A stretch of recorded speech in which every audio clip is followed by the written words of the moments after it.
ஈசன் அருளின்றி உயிர் யாதினும் அறம் தந்து பொருளாயினும் லிங்கம் கரம் கொண்டு திசை காட்டணும்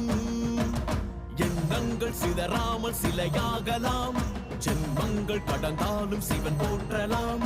இன்பங்கள் உனை சேர இரையாற்றலாம் என் ஈசனே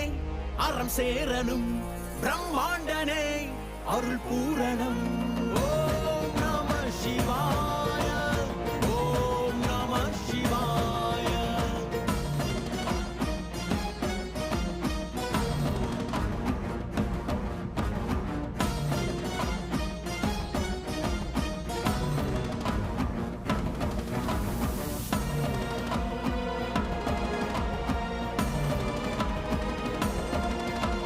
இடிமழை செய்வோ உந்தன் தாளமோ அழல் வெளி பொழிவோ